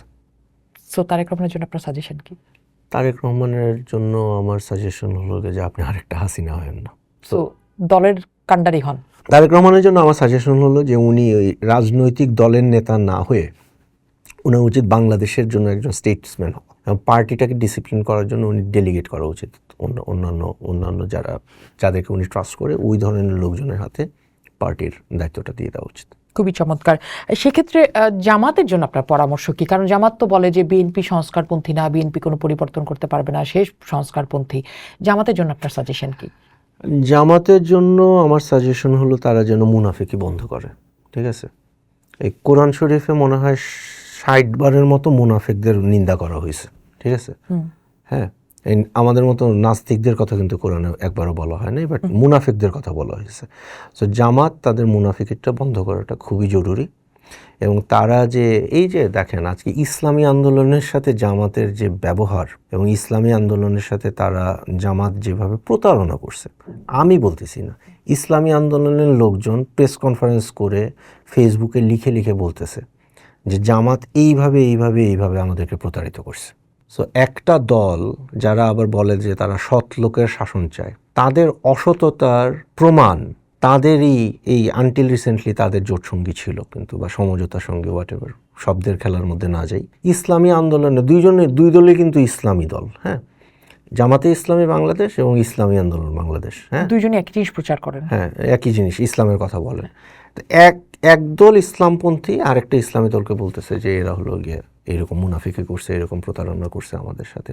ঠিক আছে, তো নিজেদের জোটের মধ্যেই তারা মানে ঠিকমতো জামাতে ইসলামীর এমন একটা অবস্থা যে তারা ভোট করার আগেই তাদের যে পসিবল পার্টনার আরেকটা পার্টি ছিল ওইটাও একেবারে ফালায় দেওয়ার মতো না, কিন্তু হাত পাখা যেটা ইসলামী আন্দোলন একেবারে ফালায় দেওয়ার মতো পার্টি না, বড় সমর্থক আছে। বেশ, আমি ইনফ্যাক্ট এই যে আমি যেখানেই গেছি এইবার, আমি বিএনপির কোনো মিছিলও দেখি নাই, জামাতেরও মিছিল দেখি নাই, মানে দুই একটা জায়গা বাদ দিই আর কি, সব জায়গায় আমি হাত পাখার মিছিল দেখছি এবং বড় বড় মিছিল এগুলো। ঠিক আছে, সো হাত পাখাকে একেবারে ফালায় দেওয়া যাবে না। তো এই মানে জামাতে ইসলামী হাত পাখা বা ইসলামী আন্দোলনের সাথে যে প্রতারণা করলো, এটার পরে তো প্রশ্ন থেকে যায় যে এরা সাধারণ মানুষের সাথে কি প্রতারণা করবে। তো জামাতের প্রতি আমার একটা পরামর্শ সালা থাকবে যে আপনারা এই মুনাফিকিটা একটু কম করেন। এনসিপির জন্য আমার কোনো পরামর্শ নেই। আওয়ামী লীগের জন্য আপনারা ধরে নেন যে আপনারা আর আসতেছেন না, হুদাহুদি মানে প্যারা খায়ান না। আচ্ছা, প্যারা খায়ান না কথাটা কি ঠিক হবে? কারণ হচ্ছে যে ধরেন বিএনপি চায় যে তার এক্সিস্টেন্সের জন্য আসলে আওয়ামী লীগকে দরকার। বিএনপি এটা চায়? বিএনপি বলছে আপনাকে? না, বলে নাই, আলাপ শোনা যায়, আমরা তো আলাপেই চলি। না, আমার কাছে মনে হয় না বিএনপির পক্ষে, বিএনপি আওয়ামী লীগকে চায় না ডেফিনেটলি। বাংলাদেশের গণতান্ত্রিক প্রক্রিয়া ধরে রাখার বাংলাদেশের গণতান্ত্রিক প্রক্রিয়া ধরে রাখার জন্য আওয়ামী লীগের একটা অল্টারনেটিভ দরকার, একটা বিকল্প দরকার, আওয়ামী লীগকে দরকার না। এইটা বিএনপি আমার মনে হয় এগ্রি করবে। আচ্ছা, আপনি আলাপে বিশ্বাসী না, কিন্তু আলাপটা তো বাজারে আছে যে জাতীয় সরকারের আলাপ। আপনার কি মনে হয় জাতীয় সরকার হতে যাচ্ছে, হতে পারে, হবে? জাতীয় সরকার হবে মানে বিএনপির জোটভুক্ত বা বাইরের কয়েকটা দল নিয়ে জাতীয় সরকার হতে পারে, বাট আমার মনে হয় না সেখানে জামাত থাকবে। সেটা কোন ফরম্যাটে জাতীয় সরকার হচ্ছে? যে ফরম্যাটে জাতীয় সরকার হয় নর্মালি। না, কয়েক ফরম্যাটেই হয়। সেখানে ধরেন যে অনেকেই বলছেন যে রাষ্ট্রপতির ভূমিকায় হয়তো আমরা দেখতে পারি এই মুহূর্তে যিনি অন্তর্বর্তী সরকারের প্রধান রয়েছেন, আমরা দেখতে পারি রাজনৈতিক দল থেকে উপস্থিতি, দেখতে পারি বিএনপি, জামাত এবং অন্যান্য দল থেকে উপস্থিতি। এটা আমি এখন পর্যন্ত এইরকম কোনো ফরম্যাটের কথা কোনো মেজর দলের কাছ থেকে শুনি নাই, বিএনপির কাছ থেকে তো শুনিই নেই, মানে তারা প্রকাশ্যেও বলেন নাই, প্রাইভেটলিও এই সমস্ত আলাপে বলেন নাই। সো আসলে জাতীয় সরকারের আকার প্রকার কি হবে এটা যখন জাতীয় সরকার হবে তখন দেখা যাবে। মানে জাতীয় সরকার কি হচ্ছে বলে আপনার কাছে মানে কতটুকু, আমি যদি পার্সেন্টেজে যাই যে খোঁজ খবর অনেক ভালো, আমার কাছে মনে হয় যে জাতীয় সরকার খুব কসমেটিক কিছু একটা হলে হতে পারে, জাস্ট দেখানোর জন্য একটা জাতীয় সরকারের মতো কিছু একটা হতে পারে, বাট ওইটা আলটিমেটলি একটা বিএনপি সরকারই হবে। আচ্ছা, খুবই চমৎকার। নির্বাচনে ডানপন্থার যে দলগুলো, সেটার প্রভাব কতটা বিরূপভাবে পড়তে পারে? এই মুহূর্তে আমরা যে উগ্র ডানপন্থার যে উত্থান দেখতে পাচ্ছি, সেটা নির্বাচনে কতখানি সংকট তৈরি করতে পারে? আমার কাছে যেটা মনে হয়েছে যে বেশিরভাগ মানুষ ডানপন্থা এবং উগ্রপন্থার যে উত্থান এটাতে খুবই শঙ্কিত, এবং যেটা বিএনপি এটার বেনিফিশিয়ারি। কারণ মানুষ এখন স্টেবিলিটি চায়, মানুষ এখন নিরাপত্তা চায়, এবং এই যে ডানপন্থীদের যে আস্ফালন, মাজার ভেঙে দেওয়া, হ্যাঁ, কয়েকশো মাজারের উপর আক্রমণ করা হয়েছে, তারপরে নারীদেরকে রাস্তায় ধরে হেনস্থা করা, তারপরে কবর থেকে লাশ তুলে নিয়ে সেটাকে পুড়িয়ে ফেলা, তারপরে ধরেন একজনকে ইসলাম অবমাননার অপবাদ দিয়ে তাকে মেরে গাছে ঝুলিয়ে পুড়িয়ে মারা, তারপরে বাংলাদেশের রাজধানীতে দুইটা প্রধানতম পত্রিকা অফিস ভেঙে পুড়িয়ে দেওয়া, এ প্রত্যেকটাই হলো গিয়ে উগ্র ডানপন্থার উদাহরণ। Thank you. মানুষ এগুলো কিন্তু দেখতেছে, দেখে দেখে দেখে দেখে তাদের কাছে মনে হচ্ছে যে এই অনিরাপদ এবং উগ্রতার মধ্যে আমরা আর থাকতে চাই না, আমরা একটা স্টেবল একটা সরকার চাই, একটা স্টেবল একটা রাজনৈতিক সরকার চাই। স্টেবল রাজনৈতিক সরকার চাই আপনি বলছেন যে সেই জন্যই তারা বিএনপির দিকে ঘেঁষতে পারে, কিন্তু সম্প্রতি আমরা যে বিশ্ববিদ্যালয়গুলোর ছাত্র সংসদ নির্বাচন দেখলাম, এই স্টেবিলিটি খুঁজতে যেহেতু তারা জামাতকে বেছে নিয়েছে। না, জামাতকে তারা তো ওইখানে তো মানে ছাত্র সংসদের নির্বাচনের সাথে যদি আমি পার্লামেন্টের ইলেকশনের অনেকে কিন্তু সেটার মিল খুঁজে পাচ্ছে না। আপনি ধরেন একটা জিনিস বলি, মানে গত 17-18 বছর ধরে, হ্যাঁ, এই ইউনিভার্সিটি ক্যাম্পাসগুলোতে বিএনপি বলেন বা বাম যে সংগঠনগুলো আছে, এগুলোর বলতে গেলে কোনো অস্তিত্বই ছিল না। বিএনপি তো ঢুকতেই পারে নাই সেই জায়গায়। শিবিরের পোলাপাইন তারা গুপ্ত সুপ্ত হোয়াটএভার কি কৌশল মৌসুল করে, তারা শিবিরের পোলাপাইন তারা ছাত্রলীগ করছে। আপনি ডাকসুতে দেখেন, ডাকসুতে যারা এখন ভিপি, জিএস, এজিএস কি আছে না, প্রত্যেকেই কিন্তু বলতে গেলে ছাত্রলীগ ছিল, ঠিক আছে। তাদের হলে ক্যাম্পাসে তাদের প্রেজেন্স ছিল, ওই যে অর্গানাইজেশনাল প্রেজেন্সের কথা বলছিলাম না, হ্যাঁ, ওই যেরকম বাংলাদেশের 42,000 কেন্দ্র, সেখানে একটা অর্গানাইজেশনাল প্রেজেন্স লাগে, এরকম বাংলাদেশের ক্যাম্পাসের হলগুলোতে আপনার সংগঠনের একটা প্রেজেন্স লাগে, হ্যাঁ। সো ছাত্রদল যেখানে ঢুকতেই পারে নাই, বা ছাত্র ইউনিয়ন বা আরও বামপন্থী কী দল, ফেডারেশন বা হোয়াটএভার, এরা যেখানে ফ্রিলি পলিটিক্স করতে পারে নাই, এরা তো গুপ্তসুপ্ত থেকে তারা বিভিন্নভাবে পলিটিক্স করে গেছে, সামাজিক কাজকর্ম করছে, এরে পানি দিছে, এরে 500 টাকা করে দিছে রমজানের সময়ে, ঠিক আছে। তাদের ওই রিলেশনশিপটা তাদের ছিল, হ্যাঁ। সো এইটা কিন্তু একটা, আপনি যদি ছোট দাগে দেখেন, organizational presence is the thing that wins elections. So এইটাকেই যদি আমি ডাকসু বা আরও কি চাকসু রাকসু আরও কি আছে, এগুলোতে যদি আমি বলি যে ছাত্র শিবিরের এই ক্যাম্পাসগুলোতে অর্গানাইজেশনাল প্রেজেন্স ছিল বলেই তারা ইলেকশনগুলো এইভাবে ল্যান্ডস্লাইডে জিততে পারছে, সেক্ষেত্রে আমাকে দেখতে হবে যে অর্গানাইজেশনাল প্রেজেন্সের হিসাব করলে বাংলাদেশের 300টা আসনে কোন রাজনৈতিক দলের অর্গানাইজেশনাল প্রেজেন্সটা এখন সবচেয়ে বেশি। অনেক ধন্যবাদ। ছোট ছোট করে উত্তর দিব। সেটা হচ্ছে নারী আসন, সংসদে নারী আসন সংখ্যা বাড়ানোর জন্য মানে একটা সুপারিশ তো আছে যে ক্রমান্বয়ে সেটা 100-তে নিতে হবে, কিন্তু যে সরকার আসলে এই সংস্কার নিয়ে কাজ করলো, সেই সরকারের সময় আমরা দেখলাম মাত্র 4% নারী আসলে এবারের নির্বাচনে অংশ নিচ্ছেন। রাজনৈতিক দলগুলো যারা দিনের পর দিন ঐক্যমত্য কমিশনে বসে এই আলাপ চালালো, তারাও নিজের, জামাত তো দিলই না, বিএনপির অবস্থা তথৈবচ, অন্যান্য রাজনৈতিক দলগুলোর অবস্থা 2%, 1% এরকম। সো সেক্ষেত্রে আপনার কাছে কি মনে হয় যে কেন রাজনৈতিক দলগুলো নারীদেরকে আসলে এখানে দেন না, এবং এই যে ধাপে ধাপে 100 ভাগ করা, মানে 100 জন নারীর উপস্থিতি নিয়ে আসা, এটা আদতেই হবে, ঘটবে? না, রাজনৈতিক দলগুলো নারীদের কাছে, they have taken women for granted. নারীরা তো আমাদেরকে এমনি ভোট দিবে, ঠিক আছে। সো ওদের হাজবেন্ড বলে দিবে, সে এসে হাজবেন্ড বলে দিবে, তো ওই দিন কিন্তু আর নাই, ওই দিন কিন্তু এখন আর নাই। আমি আপনাকে একটা ইন্টারেস্টিং জিনিস বলি, আমি বরিশালে গেলাম, হ্যাঁ, বরিশালে যাওয়ার পরে ওইখানে একটা মান্তা সম্প্রদায়, মানে বেদেদের মতো, তারা নৌকায় করে থাকে, ওদের সাথে আমার দেখা হলো এবং আমি ওদের সাথে কথা বললাম, এবং তখন মান্তা নারীদের সাথে আমরা বসে কথা বলতেছি, এবং তখন আমরা মানে ওই ডাইরেক্টলি তো আর জিজ্ঞেস করা যায় না, বাট আমরা খোঁচায় খোঁচায় জিজ্ঞেস করতেছি যে আপনারা যখন ভোট দেবেন আপনারা কি আপনাদের হাজব্যান্ড বা সর্দারের কথায় ভোট দিবেন কিনা। প্রত্যেকে বললো যে না, আমরা সেটা কেন দিব, আমাদের ভোট আমরা সবসময় দিব, ওইভাবে দিব, ঠিক আছে। সো এরকম একেবারে প্রান্তিক জনগোষ্ঠীর নারীদের মধ্যেও কিন্তু একটা রিয়েলাইজেশন আসছে।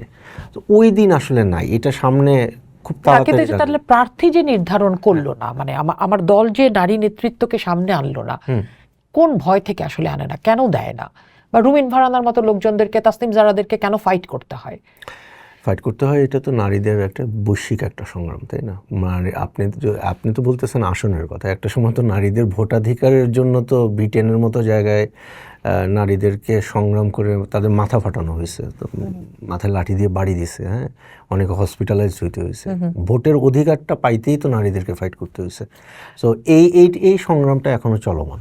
এবারের নির্বাচনে বেশ কিছু ইঞ্জিনিয়ারিং এর কথা আমরা শুরুতেই বলছিলাম, এর মধ্যে একটা পোস্টাল ব্যালট বড় একটা সংকটের জায়গা হয়ে দাঁড়িয়েছে। আপনার কাছে কি মনে হয় যে এই পোস্টাল ব্যালটটা করার পেছনের উদ্দেশ্য কি ছিল? অবশ্যই ভালো উদ্দেশ্যে, কিন্তু এর পেছনেও আর কোনো উদ্দেশ্য আছে কিনা যেটা নানাভাবে সামনে আসছে? আপনি সেরকম কিছু দেখেন কিনা? এই পোস্টাল ব্যালট ছাড়া আর কি কি ইঞ্জিনিয়ারিং এর অংশ হতে যাচ্ছে? হতে পারে। আমি তো আর ইলেকশন ইঞ্জিনিয়ার না, যাই হোক। আচ্ছা, পোস্টাল ব্যালটের ক্ষেত্রে আসলেই ষড়যন্ত্র আছে কিনা আমি জানি না, সো আমি এটা নিয়ে কোনো মন্তব্য করতে চাই না। তো পোস্টাল ব্যালটের মধ্যে খুবই বেসিক একটা সমস্যা আছে। ভোটের অধিকার এবং ভোট দানের প্রক্রিয়ার মধ্যে একটা স্যাক্রোসেন্ট একটা জিনিস হলো সিক্রেসি অফ মাই ব্যালট।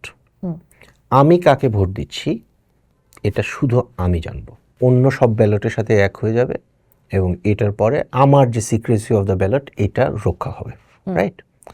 এটা অনেক কারণে গুরুত্বপূর্ণ। আমি কাকে ভোট দিচ্ছি এটা আমার মানে ওয়াইফও জানবে না, আমার হাজব্যান্ডও জানবে না, আমার ভাইও জানবে না, যাতে আমাকে ভোট দিতে প্রভাবিত না করতে পারে, হ্যাঁ। সো পোস্টাল ব্যালটের ক্ষেত্রে এটা একটা বড় একটা সমস্যা। আপনি কাকে ভোট দিচ্ছেন এটা আপনার বাসার সবাই জানতে পারতেছে, তো এটা আসলে আপনি কিভাবে সিক্রেট রাখবেন? বা আরও সবচেয়ে বড় সমস্যা, আপনি পোস্টাল ব্যালটটা ডাকযোগে আপনি ইলেকশন কমিশনে পাঠালেন, কেউ না কেউ তো এটা খুলতেছে, হ্যাঁ। এবং আমি যে প্রক্রিয়াটা দেখছি এটা কিন্তু সিঙ্গেল এনভেলপ। এটা যদি এমন হইতো যে না ঠিক আছে, একটা এনভেলপ নাম লেখা আর ভিতরের এনভেলপটা হলো গিয়ে নাম ছাড়া, কে কার ভোটার এটা না, আমি জাস্ট খালি অমুক আসনের ভোট ওইখানে ওই বাক্সে ফালাই দিলাম, সব অ্যাড হয়ে গেল, তারপরে আমি হিসাব করলাম। এইখানে স্পষ্টতই নির্বাচন ভোট গণনার সাথে জড়িত লোকজন যারা, তারা পোস্টাল ব্যালটে কে কাকে ভোট দিছে এটা জানতে পারতেছে। This is a serious violation of the principle of secrecy of the ballot.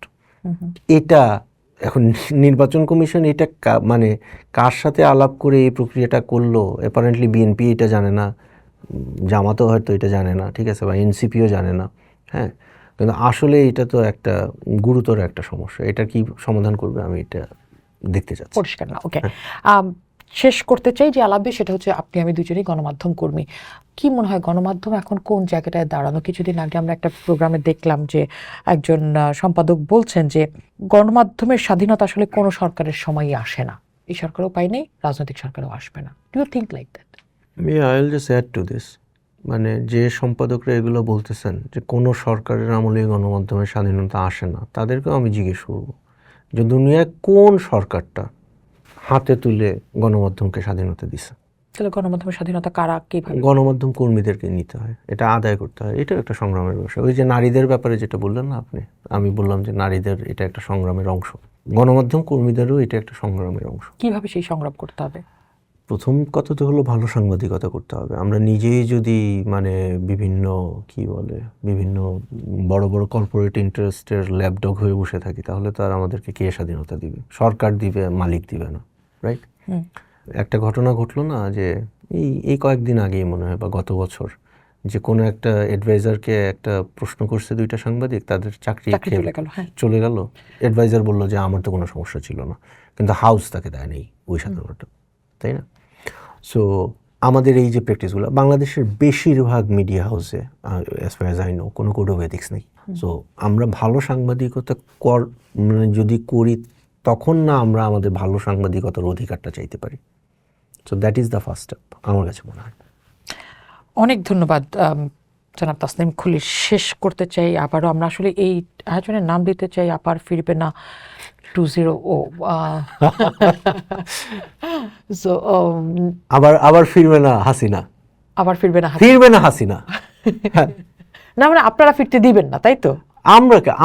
আমি তো দেওয়া না দেওয়ার কিছু না, আমি একটা এনালিস্ট হিসাবে বলতেছি যে ফিরবে না। বাংলাদেশের মানুষই হাসিনাকে ফিরতে দিবে না, এটা আমি মোটা। আচ্ছা, হাসিনা আসলো না, অন্যরা যদি আসে, লাইক তার যারা উত্তরসূরি আছেন, তার উত্তরসূরি কি নাম বলে না? পুতুল, জয়, ওয়েভার। জয় মানে আনফরচুনেটলি, লাইক আপনি যদি ওর দুই একটা ইন্টারভিউ দেখে থাকেন তাইলে বুঝবেন যে জয়ের পক্ষে বাংলাদেশের রাজনীতি করাটা একটা হাস্যকর একটা প্রপোজিশন। পুতুল আমার কাছে মনে হয় না। দলের অন্য কেউ যদি নেতৃত্বে আসেন?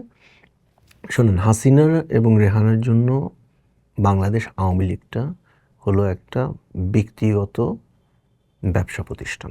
সিলেটিতে বলি, আপনিও যেহেতু সিলেটি, বাফাইতি সম্পত্তি, ঠিক আছে, বাপের সম্পত্তি, রাইট?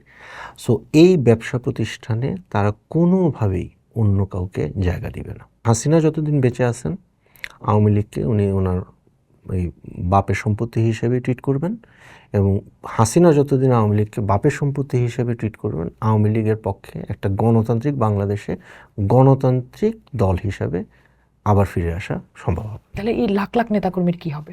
এই লাখ লাখ নেতাকর্মী এই ইলেকশন পর্যন্ত অনেক হাউকাউ করবে। বিএনপির 5 বছরে তারা একসময় গিয়ে বুঝতে পারবে যে তাদের নেত্রী আর ফিরে আসতেছে না, এবং তারা মোটামুটি ডিউপড একটা অবস্থায় আছে। তারা অন্য কোনো পার্টিতে চলে যাবে বা রাজনীতি ছেড়ে দিবে, বা এরকম কিছু একটা হবে। আচ্ছা, এই যে আপনার কথায় ঘুরে ফিরে বিএনপি ক্ষমতায় আসছে, ক্ষমতায় যাচ্ছে, বিএনপির সকল নেতাকে কি আপনি মনে করেন যে তারা আসলে বাংলাদেশ ঠিক যে ধরনের রাজনীতিবিদ দেখতে চায়, যে ধরনের? না, আপনার প্রশ্ন শোনা দরকার নেই। বিএনপির নেতাকর্মীদের আমি সেটা মনে করি না। আমি আপনাকে একটা গ্রাউন্ড রিয়েলিটি বলতেছি। ইটস নট, আচ্ছা এটা আমার মনে হয় ক্লিয়ার। এটা তো মাইন্ডসেট তৈরি হয় না? না, এটা আমার মনে হয় আমি কোনো ধরনের মানে খুব আইডিয়ালিস্টিক কোনো জায়গা থেকে কিন্তু বলতেছি না। বিএনপির সাথে আমার বিএনপিকে পছন্দ করার কোনো কারণ নেই। বিএনপি একটা জাতীয়তাবাদী পার্টি, আমি জাতীয়তাবাদী না, আমি একজন অ্যানার্কিস্ট, ঠিক আছে। বিএনপি কিছুটা রাইট উইং একটা পার্টি, আমি রাইট উইং না, আমি খুবই লেফট উইং, ঠিক আছে। সো বিএনপির সাথে আমার কোনো ধরনের কি বলে আপনার, বিএনপি আমাকে এখন পছন্দ করে বিকজ আমি গণতন্ত্র ইলেকশনের একজন প্রোপোনেন্ট। তারা মনে করে যে আমি যে বাংলাদেশ চাই, ইলেকশন চাই, গণতন্ত্র চাই, এটা হইলে বিএনপি পাওয়ারে আসবে, ঠিক আছে। পাওয়ারে আসার পরে আমি বিএনপির যখন সমালোচনা করতে শুরু করব, বিএনপি সেটা পছন্দ হবে না। এই কয়েকদিন আগে আমি আপনাকে একটা উদাহরণ দিই। খালেদা জিয়ার জন্মসাল, এটা কি 1946 নাকি 1945? খুব বেসিক একটা জার্নালিস্টিক কোয়েশ্চেন। এই বিএনপির লোকজন আমাকে যে ভাষায় এসে আক্রমণ করছে, হ্যাঁ, এই প্রশ্নগুলো তো এখন বিএনপি এখনো বিরোধী দল। যখন সরকারি দলে যাবে, যখন আমি আরও করব, তখন এই মানুষগুলো দেখবেন আমার কি ভাষায় গালাগালি করে, ঠিক আছে। আমি আওয়ামী লীগের আমলেও গালি খাইছি, এখন গুপ্ত জামাত সরকারের আমলেও গালি খাচ্ছি, এবং ওই কি বলে আপনার শক্তিশালী বিএনপি সরকারের আমলে আমি গালি খাবো, এটা আমি জানি। সো ওই ব্যাকগ্রাউন্ড মাথায় নিয়ে আমি বলতেছি যে আমার কাছে আর কোনো অপশন আমার চোখের সামনে নাই। আমি তো বেহুদা কথা বলে লাভ নেই। গ্রেট। তাহলে সামনের দিনে বেহুদা কথা যেহেতু বলবেন না, হুদা কথাই বলবেন, তো সেক্ষেত্রে সামনের দিনে আশার আলো কি দেখতে পান? বা ধরেন আমি অনুষ্ঠান শেষ করতে চাই, ভালো কথা কি দিয়ে শেষ করব? ভালো কথা, আমরা কতটুকু পরিবর্তন হলো? পরিবর্তন অনেক বড় একটা পরিবর্তন হলো যে, আচ্ছা এই যে আমরা যে জনগণ যে ভোট দিতে পারতেছে, আমরা যে আমাদের সরকারটাকে হায়ার এবং ফায়ার করা, এই ক্ষমতা আমরা পাচ্ছি, এটা কি বড় পরিবর্তন না? এই যে এমপি প্রার্থীরা, ঠিক আছে, মাথায় টুপি দিয়ে গায়ে জ্যাকেট লাগায়া তো সকাল থেকে সন্ধ্যা পর্যন্ত মানুষের দাঁড়ে দাঁড়ে গিয়ে বলতেছে, চাচা, খালা, মামা, ভাইয়া, আমারে ভোটটা দেন, আমারে একবার সুযোগ দেন, এইটা কি একটা বড় পজিটিভ পরিবর্তন না? আমি প্রতি 5 বছরে এই জিনিসটা দেখতে চাই। দ্যাটস দ্য অ্যাচিভমেন্ট, যে আমাদের শাসকরা নিজের পায়ে হেঁটে আমাদের বাসায় এসে বলতেছে যে আম্মা, আব্বা, চাচা, মামা, খালা, ভোটটা আমারে দেন। ধন্যবাদ তাসনিম খলিল। এই জায়গাটাতেই শেষ করতে চাচ্ছি। আপনি বলছেন যে হায়ার এবং ফায়ারের সুযোগটা পাওয়াটাই তো আসলে সবচেয়ে বড় অ্যাচিভমেন্ট। সেই জায়গাটাই শেষ করছি। তাসনিম খালিদ যেমনটা বলছিলেন যে আপনার জনপ্রতিনিধিকে হায়ার এবং ফায়ারের সুযোগ আপনি পাচ্ছেন এবারের নির্বাচনে। অনেক ভেবে চিনতে সেই সুযোগ কাজে লাগান, সবাই মিলে গণতন্ত্রের পথে হাঁটি। পোস্ট দেখুন, ভাবুন, করুন, পোস্টের সাথেই থাকুন।